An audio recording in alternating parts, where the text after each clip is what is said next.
Alors aujourd'hui, donc moi je travaille effectivement beaucoup sur, pour ceux qui ont déjà écouté des choses que j'ai pu dire dans le centre d'excellence, je travaille beaucoup sur l'accompagnement des familles dans le champ des troubles du neurodéveloppement. Et évidemment, je vais vous parler non pas tant de comment on accompagne les familles, mais plutôt finalement comment on essaye d'identifier les besoins des familles lorsqu'on est parent d'un enfant avec un trouble du développement intellectuel. Alors, tout d'abord, je suis allée reprendre les recommandations de la Haute Autorité de Santé qui invoquent le fait que, dans les récentes, 2022, qu'effectivement on doit accompagner les professionnels et les familles avec, entre autres, alors c'est tout en bas, le soutien des familles, notamment au travers d'informations, de formation, de guidance et d'accompagnement face à un besoin de répit. Donc, ce sont les recommandations de la Haute Autorité de Santé. Après, c'est une autre question de comment on les décline. Mais en fait, moi, ma question, c'est comment on arrive à identifier les besoins des parents. Alors, en fait, la difficulté, c'est que dans le trouble du développement intellectuel, finalement, la littérature, y compris la littérature internationale, elle est relativement pauvre par rapport à ce qu'on peut trouver dans le trouble du spectre de l'autisme, dans le trouble déficit de l'attention hyperactivité. Donc, je vous montrerai un peu quelque chose après, mais on n'a pas finalement, c'est pas très puissant. Alors, si on part de ce qu'on connaît dans le trouble du spectre de l'autisme, j'ai repris les travaux de ma collègue Cyrielle Dergui, qui travaille à l'Université de Paris. Finalement, les besoins des parents, et j'allais dire de tous les parents, mais plus particulièrement dans les troubles du neurodéveloppement, on va retrouver les besoins d'information qui se déclinent, le soutien relationnel, donc qui peut se traduire par les psychothérapies, par exemple, mais pas seulement, la guidance parentale, la gestion du quotidien, les aspects matériels et le soutien émotionnel. Donc ces différents besoins, on les identifie à partir d'entretiens qu'on fait auprès de familles et ensuite on fait nos catégories et nos sous-catégories. Donc je pourrais vous partager aussi l'article de Cyrielle Dergui si ça vous intéresse pour avoir l'ensemble de l'image. Vous voyez qu'il y a les aspects matériels, financiers, etc. Souvent, ils sont sous-estimés par l'entourage, par exemple, ou certains professionnels, alors qu'ils sont parfois au premier plan. Alors, je vous disais, la littérature internationale, malheureusement, pour identifier les besoins, elle est relativement pauvre dans le cas du trouble du développement intellectuel. Alors, ça ne veut pas dire qu'on ne trouve rien, on trouve des choses, mais en fait, quand on regarde, on va surtout trouver des choses autour du trouble du développement intellectuel léger ou moyen. On a peu de choses sur les aspects de troubles du développement intellectuel sévère, profond, c'est-à-dire quels sont les besoins de ses parents. Et on a plutôt des travaux qui sont centrés, alors pas exclusivement, mais très majoritairement sur la petite enfance, l'enfance. Okay, donc on a une espèce de voile noir qu'on met sur des périodes ultérieures. Et évidemment, comme j'ai la chance de rencontrer des familles, celles-ci me parlent de leurs besoins et qui ne sont pas forcément ceux de la petite enfance.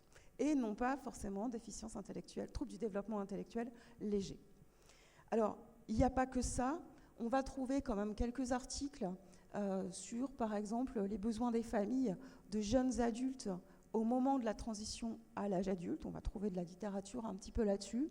Ou là, on travaille sur, l'article du dessus, c'est sur le vécu des mères qui vieillissent et qui ont un adulte à la maison avec un trouble du développement intellectuel. Alors en plus, la recherche de la littérature, elle n'est pas hyper simple, parce que les moteurs de recherche, ils vont souvent chercher adultes avec un trouble du développement intellectuel et pas les parents d'adultes avec un trouble du développement intellectuel.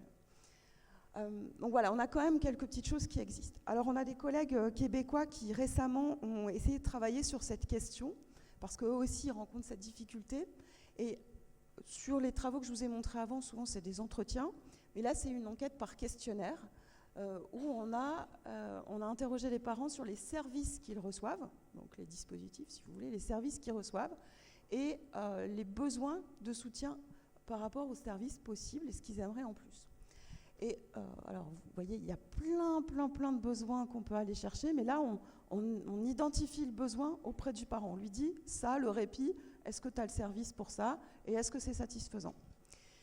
Donc, vous voyez, on a beaucoup de choses, et il y a quand même des besoins exprimés qui sont relativement importants. Vous ne voyez pas bien, mais il y a la moitié des parents, plus de la moitié, dans plein de cas, ils estiment qu'ils ont encore des besoins qui ne sont pas assouvis.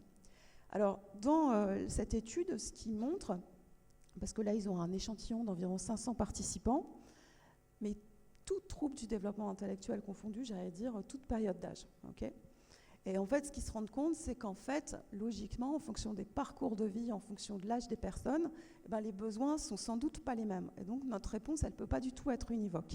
Et puis, depuis ce matin, ce qu'on voit, c'est que finalement, l'expression, les pathologies associées, etc., font qu'on a des... j'allais dire, par exemple, moi qui travaille dans troubles déficit de l'attention, hyperactivité, même s'il y a des troubles associés, on a quand même des grandes sous-catégories. Là, on va avoir un saucissonnage assez important. Donc des parcours de vie variés avec des besoins variés. Donc, moi, ce qui m'intéresse le plus dans mon activité professionnelle, c'est plutôt les entraînements aux habiletés parentales. Si vous connaissez le programme Barclay dans le TDAH, c'est un programme d'entraînement aux habiletés parentales. Le programme ABC qu'on a fait avec Jennifer Hilg, c'est un programme d'entraînement aux habiletés parentales. Donc moi, ce qui m'intéresse, c'est plutôt ça. Et vous voyez, même au Québec, qui en pointe plutôt sur ces questions-là, ils ont encore 40% des parents qui disent que finalement, ce n'est pas satisfaisant. Alors, il y a on pourrait discuter, hein, mais le fait que, entre autres, on interroge quand même peu les parents d'adultes qui présentent un trouble du développement intellectuel, qu'il y a une forte institutionnalisation pendant une période d'âge, fait que c'est un besoin qui peut apparaître plus tardivement ou que les parents ne reconnaissent pas eux-mêmes. Qu'en fait, voilà, juste pour que vous ayez une idée, dans l'accompagnement parental, il n'y a rien qui s'exclut, tout est complémentaire à mon sens en fonction de où en est le parent, et ça va du soutien psychologique, l'information, la formation, la guidance parentale, que je distingue des programmes d'entraînement et de la psychoéducation, parce que dans la guidance, on est plutôt sur la transmission de techniques et pas forcément sur une approche qui permet la généralisation pour les parents. Mais ça, on peut discuter là-dessus, si vous souhaitez. Et donc, la psychoéducation, au sens québécois, ça va être redonner du pouvoir d'agir aux parents. Je vais passer vite. Ça ne faisait pas ça au départ, mais c'est pas grave. Donc, on avait déjà tenté avec Jennifer Hilg de faire un premier programme pour des parents d'enfants qui présentent un trouble du développement intellectuel, mais ça ne répond qu'à une petite frange de la population. Et en fait, je ne vais pas vous dire comment faire si j'ai une boîte avec plein de dispositifs, parce que pour l'instant, finalement, on ne les a pas. Donc j'ai des collègues québécois qui travaillent en ce moment à l'Institut universitaire en DITSA à Trois-Rivières sur un programme, de ce que j'ai compris, mais plutôt pour les parents d'enfants, de jeunes ados, on va dire, mais ça ne sera pas satisfaisant pour l'ensemble des familles. Et donc, dans les perspectives que j'ai au travers finalement des rencontres avec les professionnels et les parents, dans mes perspectives de recherche, alors ce matin je me suis dit, il faut quand même que je leur mette, que je recherche des financements. Pourquoi je vous dis ça? Parce qu'en fait, si on n'a pas les financements, on n'arrive pas à faire nos études de façon satisfaisante. C'est-à-dire qu'à un moment donné, si je veux faire des entretiens avec des familles, ça me demande du temps et ça me demande du déplacement et voilà, ça demande des ressources. On peut faire des focus group avec les parents ou les professionnels. Vous voyez, j'ai aussi mis les professionnels et les associations parce que les professionnels, parfois, identifient des besoins que les familles n'identifient pas. Okay, et on ne se rejoint pas après, c'est ça qui est compliqué. Et puis, ma difficulté, ça va être de rejoindre différents sous-groupes de parents puisqu'on a vu de la variété des familles et des parents. Donc, si vous me voyez venir dans quelques mois, c'est parce que j'aurai avancé sur ce projet et qu'en fait, pour répondre aux besoins des parents, sur les différents plans que je vous ai montrés, il va falloir qu'on travaille en recherche pour être efficient parce que pour l'instant, on n'a pas des réponses satisfaisantes, en tout cas de mon côté, qui est l'accompagnement aux habiletés parentales. Voilà, je vous remercie.